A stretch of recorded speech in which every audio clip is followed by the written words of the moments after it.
I held the test in my hand, staring at the two pink lines like they were a secret written just for me.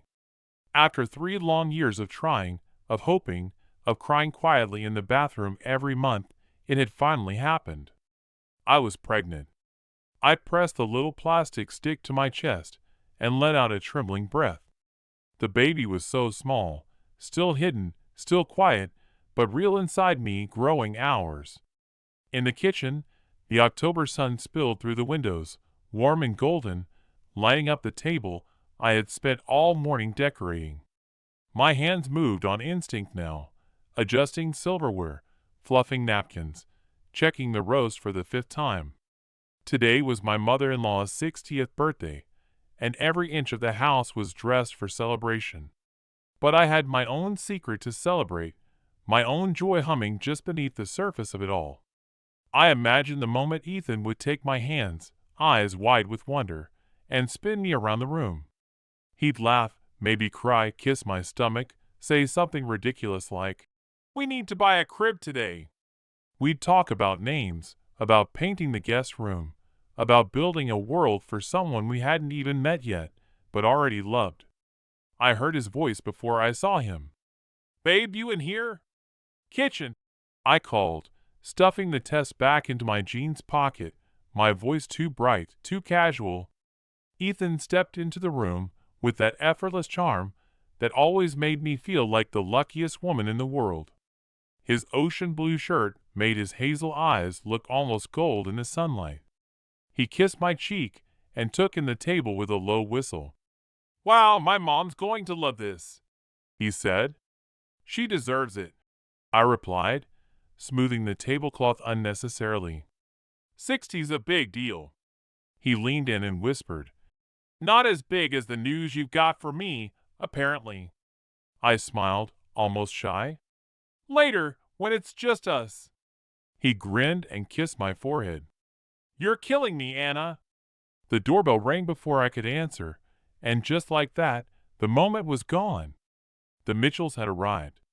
Eleanor walked in like royalty, her silver hair pinned up in a perfect shine, her navy suit sharp enough to make you sit up straighter just looking at her. "Anna, sweetheart," she said, kissing my cheek. "Everything looks absolutely perfect." "Thank you," I said, offering her a glass of wine. "I hope it's to your liking." She smiled with rare softness. "It's lovely, truly." Frank, my father-in-law, nodded silently and handed over a bouquet of white lilies and a bottle of aged scotch. That was his way of saying, "Well done." The rest of the guests trickled in. Ethan's sister Angela and her husband Mark, their 2 kids already racing through the house, a few of Eleanor's retired teaching colleagues, some neighbors from across the street. The house was full of voices, clinking glasses, the smell of roast pork and garlic potatoes drifting through the air like a memory from childhood. Everyone said the same thing. "Anna, how do you do it? This is incredible. You're amazing." I smiled, said, "Thank you." Passed plates, refilled drinks, and all the while, I kept touching my stomach like I was silently telling the baby, "You're already loved. You're already here." Ethan played the perfect host, charming, attentive, hilarious.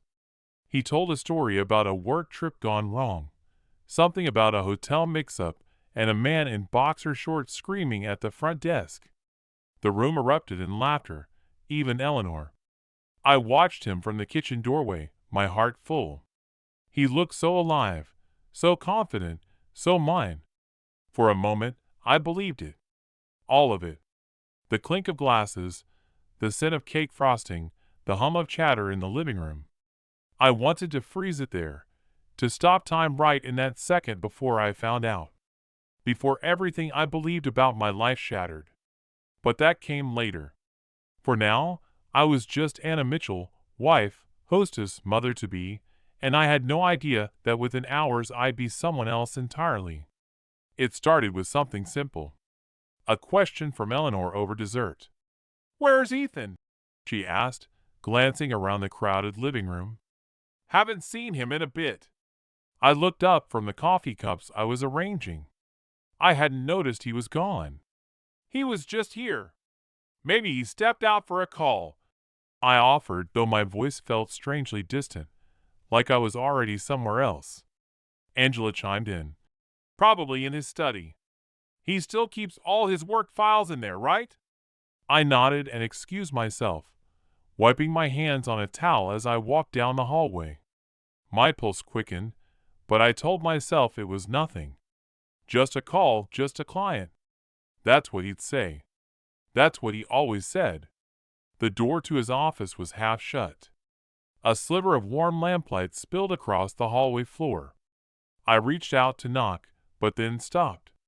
His voice floated through the gap, low and intimate, nothing like the voice he used with me. I know, I hate it too, he whispered, and I heard a small chuckle, tender and soft. But what do you want me to do? The house is full of people. I didn't breathe. I didn't blink. My hand hovered above the doorknob. I can't just walk out. It's her mother's birthday. That would look bad, even for me. A pause, then a laugh. No, of course she doesn't know. Anna believes everything I say. Like clockwork. My stomach turned. He continued. I'll tell her soon. A few more weeks. Let the party dust settle.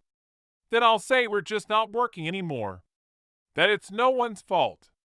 That we drifted. You know, the usual soft landing garbage. I staggered back half a step, pressing a hand to my chest. I mean, come on.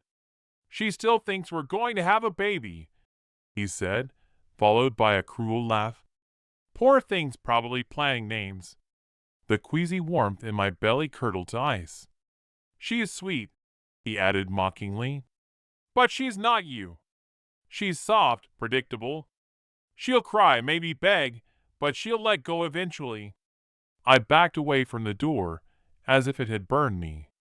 I didn't hear the rest. I didn't want to. The hallway tilted under my feet. My legs turned to liquid.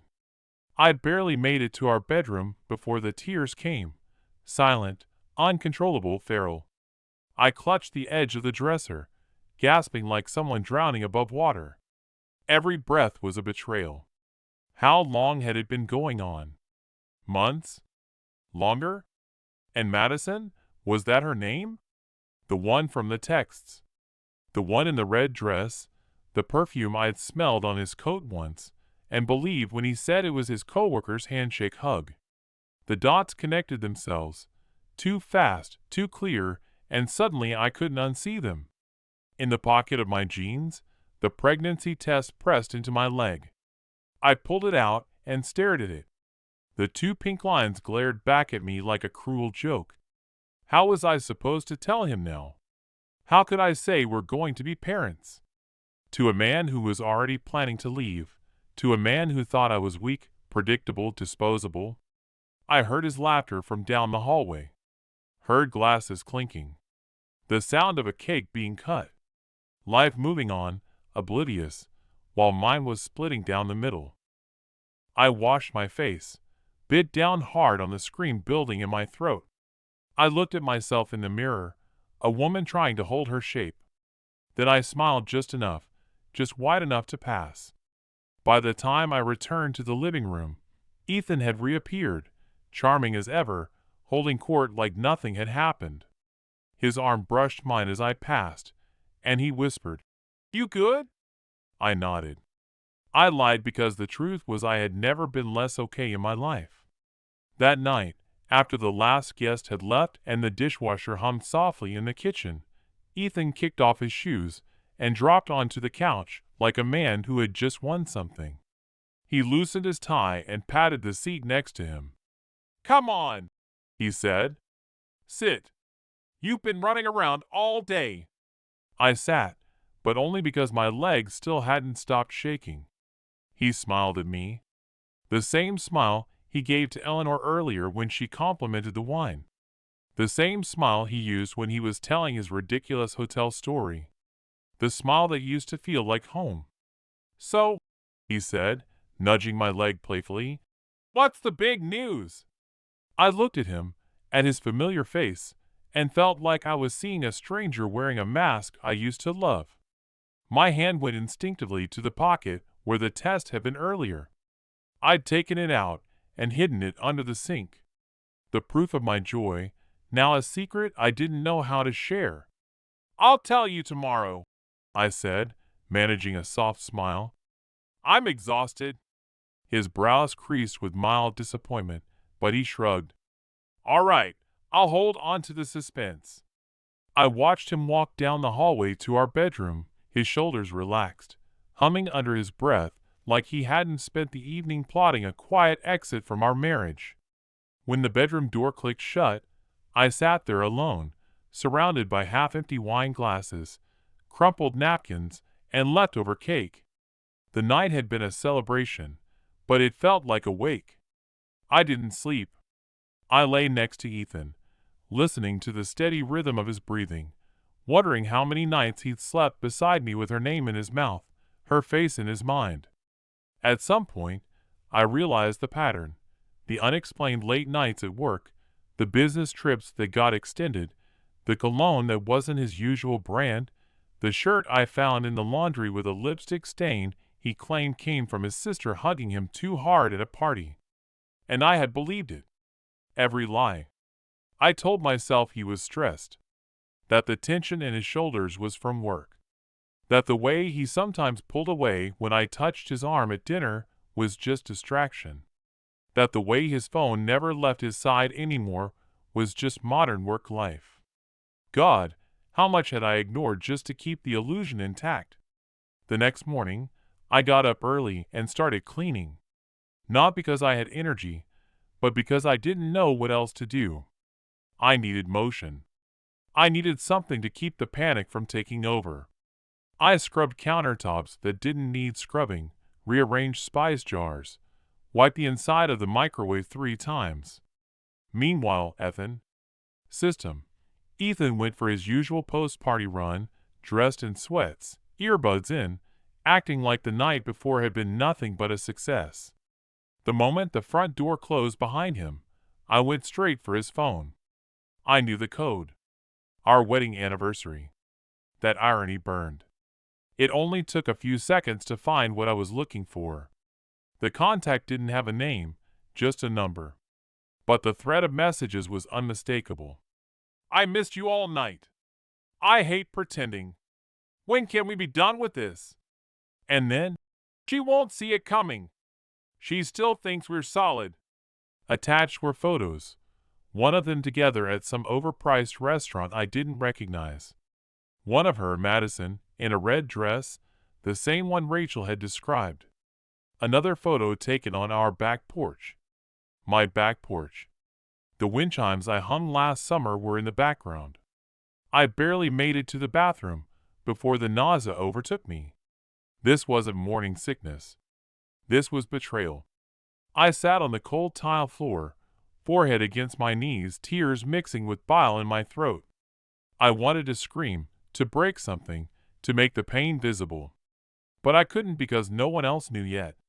To them, I was still the happy wife, the perfect hostess, the lucky woman who had it all. But I knew the truth now, and I couldn't unknow it. I didn't want to call Rachel. I didn't want to hear the sound of her voice, kind and knowing. I didn't want the sympathy, the outrage, the confirmation that what I'd heard, what I'd seen, was real.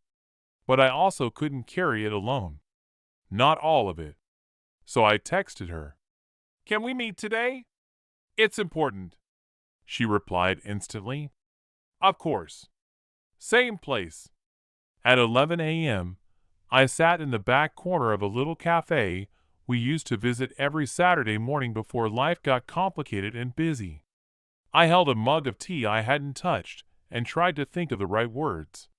How do you even start a sentence like, "My husband is planning to leave me and doesn't know I'm pregnant"?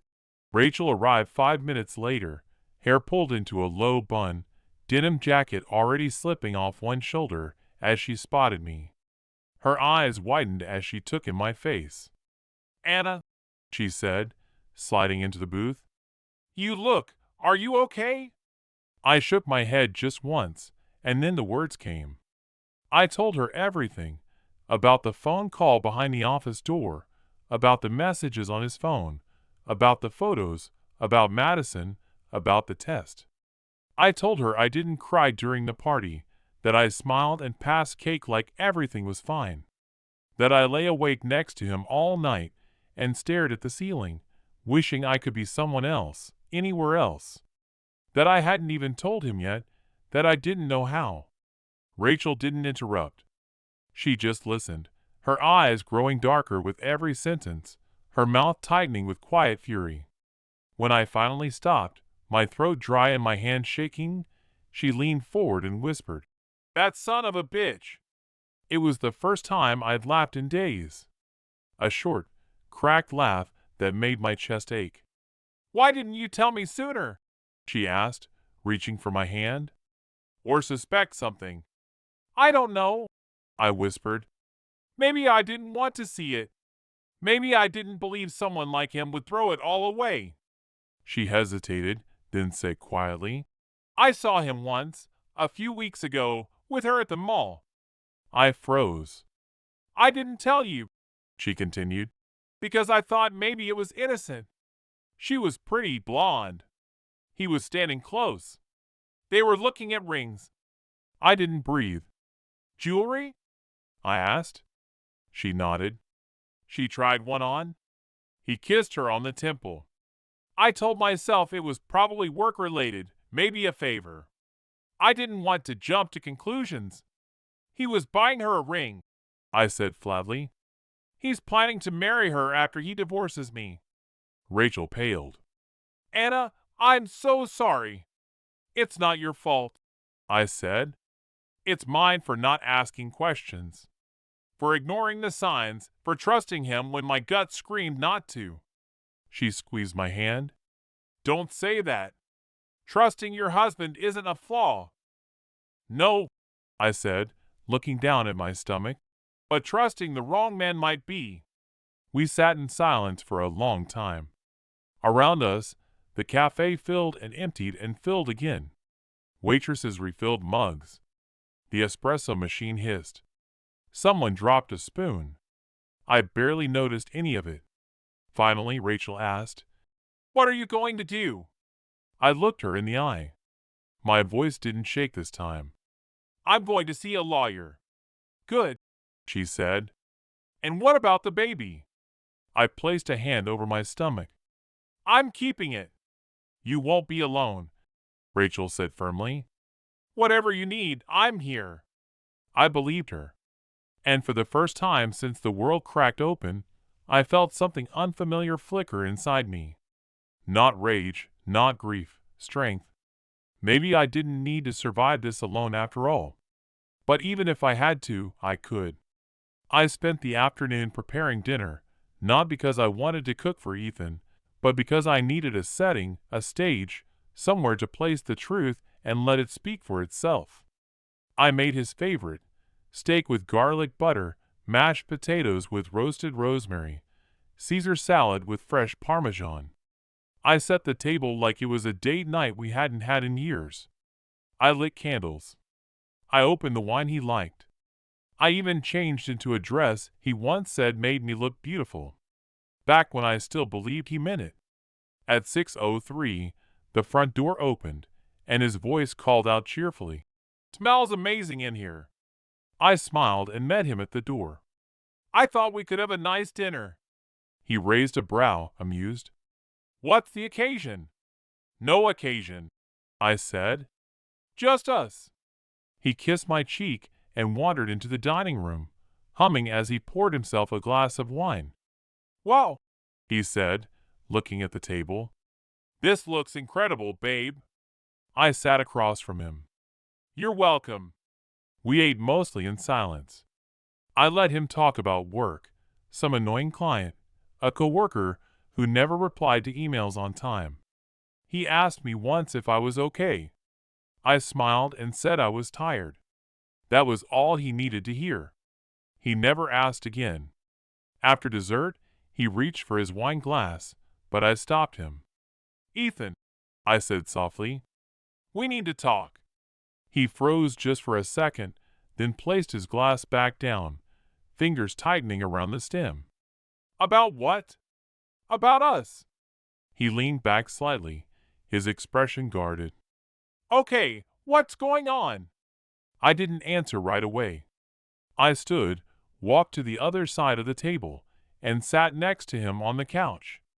I wanted him close. I wanted to see his eyes when the mask fell.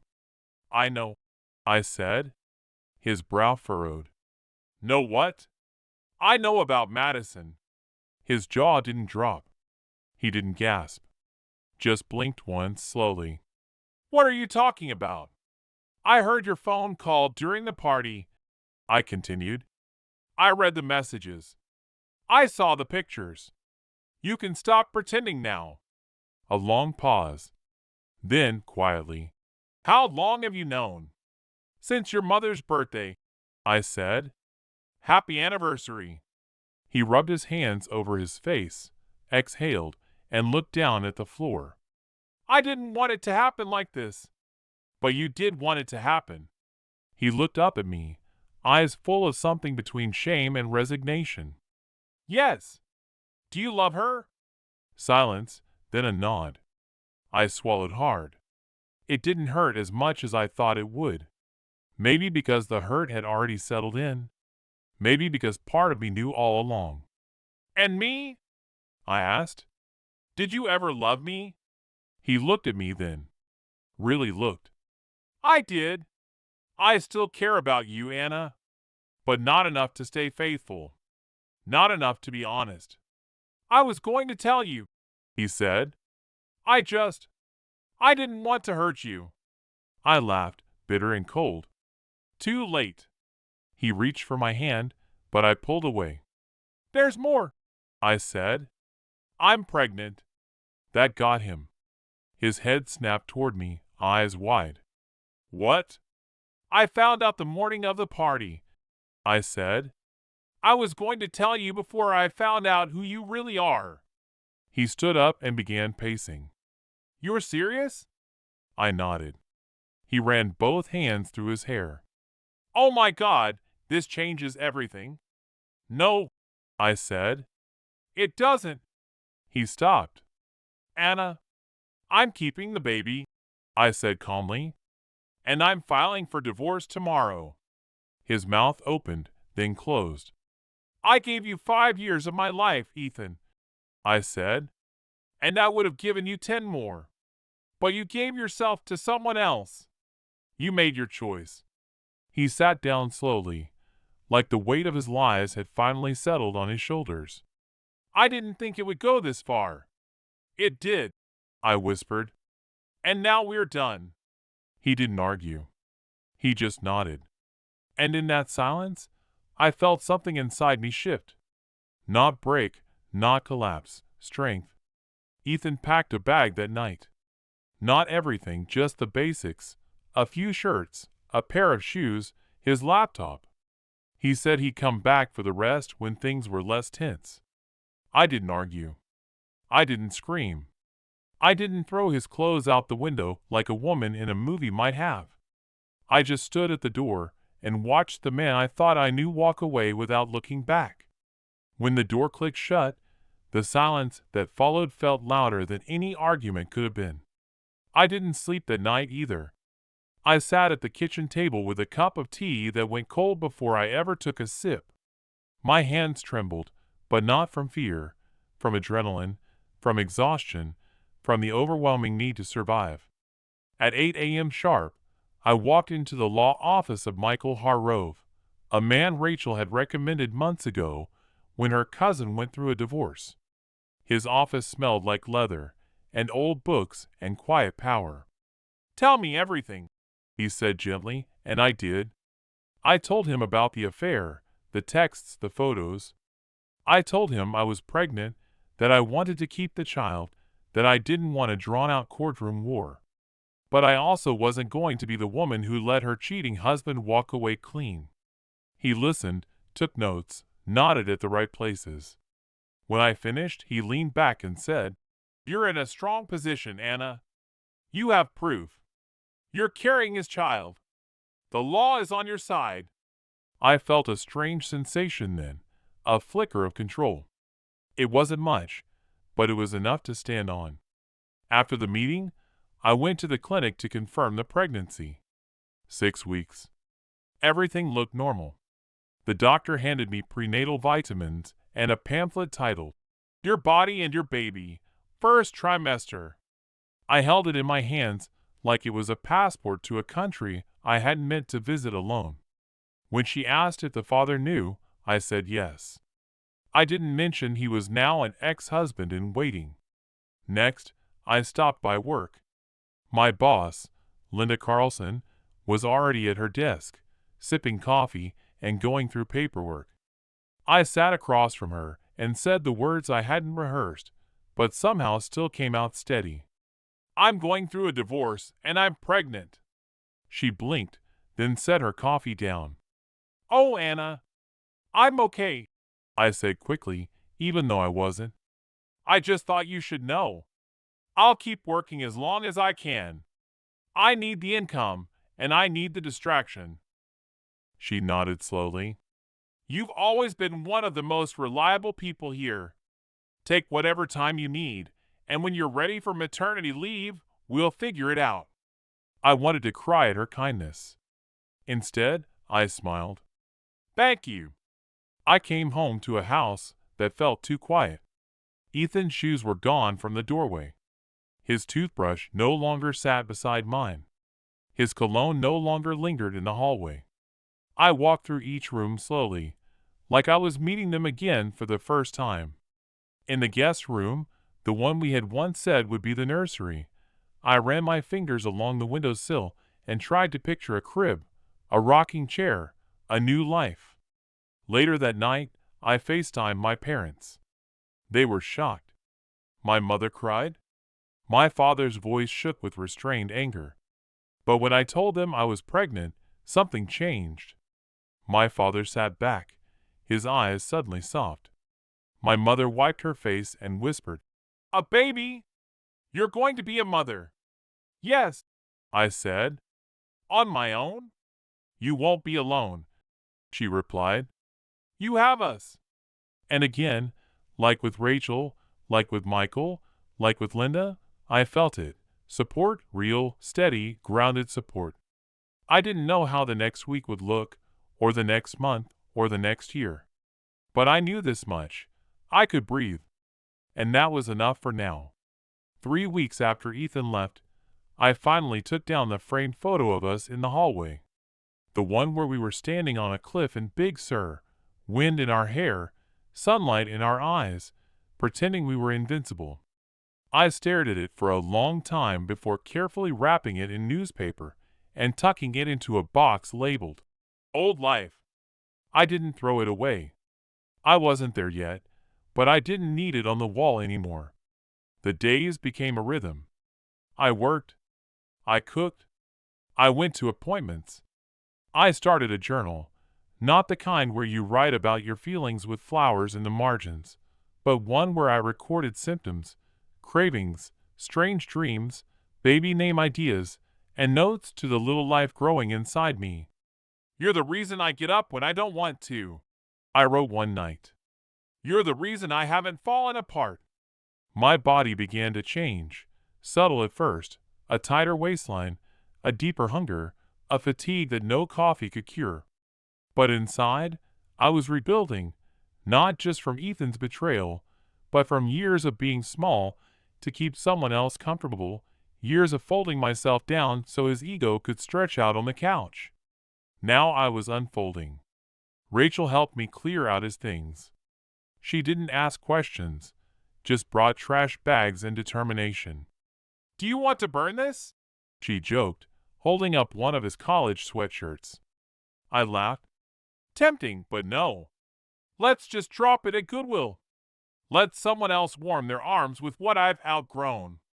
We worked in silence mostly, boxed up books, tossed old razors, scrubbed the bathroom like we were erasing his presence. When we finished, the house felt lighter, airier, like I could finally hear myself think. That night, I lit a single candle and curled up on the couch with a bowl of soup and a baby book Rachel had gifted me. "You're stronger than you think," the first page read. And for once, I believed it. Ethan tried to contact me twice. Once by text. "Can we talk? I miss you." I didn't reply. The second time, he showed up at the door. It was raining. He looked soaked, disheveled, like a man who'd lost his script. "I just want to talk," he said. "No," I replied, calm and steady. "You don't. You want to feel better. I made a mistake." "You made a choice," I corrected. "Now live with it." He looked over my shoulder toward the hallway, maybe expecting to see some trace of his former life. The shoes, the photos, the woman who used to say yes too easily. But that woman wasn't here anymore. "I hope Madison was worth it," I said gently, then closed the door. I didn't cry afterward. I sat down, folded a load of laundry, and put on soft music while I made a grocery list. Not because I wasn't angry, not because I wasn't still healing, but because I was doing something Ethan never thought I could do. I was moving forward. On Sunday morning, I walked into a local parenting class at the community center alone. I introduced myself to the group and took a seat in the back. A woman named April sat beside me and smiled. "First one?" I nodded. "Me too," she said. "My ex ran off to Colorado with his yoga instructor." We both laughed. There was something healing about that laugh, like we weren't victims. We were women in motion, women becoming. And as I drove home later that afternoon, the fall sun warm on my face, I realized something else. I wasn't just surviving. I was standing. And soon, I'd be ready to run. The first time I heard her cry, everything else disappeared. The white walls of the hospital, the sterile scent, the nurse's gentle rush around me, none of it mattered. All I could hear was her voice, tiny, fierce, undeniably alive. They placed her on my chest, and she was warm and damp and pink and perfect. I stared down at her, this little soul who had grown quietly inside me through months of heartbreak and change, and whispered, "Hi, baby. It's just us now." And it was enough. I named her Clara Grace. Clara, because it means bright, clear. And that's what she was to me, the clarity after the storm. Grace, because I had survived only by learning to give myself some. Rachel was the first to visit. She brought flowers, a stuffed fox, and a giant thermos of soup. "You did it," she said, eyes wide with pride. "No," I replied. "We did." The nurses said I was one of the calmest first-time mothers they'd ever seen. I didn't tell them it was because I'd already lived through the hardest part. Labor had nothing on betrayal. My parents came 2 days later. My father held Clara like she was made of glass. My mother wept so gently I almost didn't notice until she kissed my forehead. "I'm sorry for everything we didn't see," she whispered. "But I see you now." I stayed at their house for the first month, not because I couldn't manage on my own, but because it gave them a chance to love me in the way I hadn't let them before. And maybe because I needed to be loved without condition. Ethan sent a letter, no return address, just his handwriting on cream-colored paper. "I don't deserve to be a father, but if you ever want her to know me, I'll wait." I read it once, then again. Then I folded it and tucked it into the back of Clara's baby book, not as an invitation, but as a record, a reminder that people make choices, and those choices shape everything. I never replied. We moved back into my house that winter. I painted the nursery yellow. I hung up tiny prints of flowers and clouds and framed a quote above her crib. "You are loved. You are safe. You are wanted." And I meant it with every cell in my body.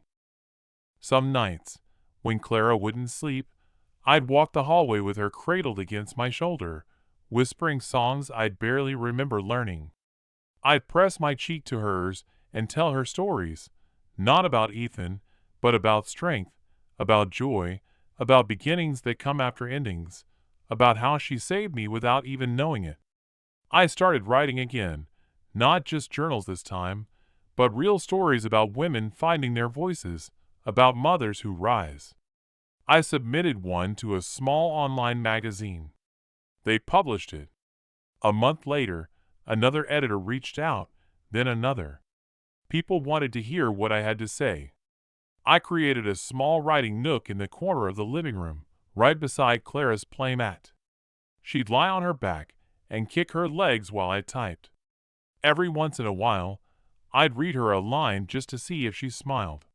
She always did. And on the rare day I felt the old sadness creep back in, the loneliness, the ache of what was lost, I'd open the front door, step into the sunlight, and whisper, "Look what we built, baby. Just us." Clara would blink up at me, gummy and grinning. And I'd remember that I hadn't just survived. I had started over. And in this quiet, honest life with its laundry piles and lullabies, its 3 a.m. feedings and 6 p.m. sunsets, I found something Ethan never gave me. Peace. She doesn't know it yet, but Clara is my redemption. And when she's old enough to understand, I'll tell her, "Your father left, but I stayed. You were never abandoned. You were chosen every day, every minute by me." Because in the end, she's all I need now.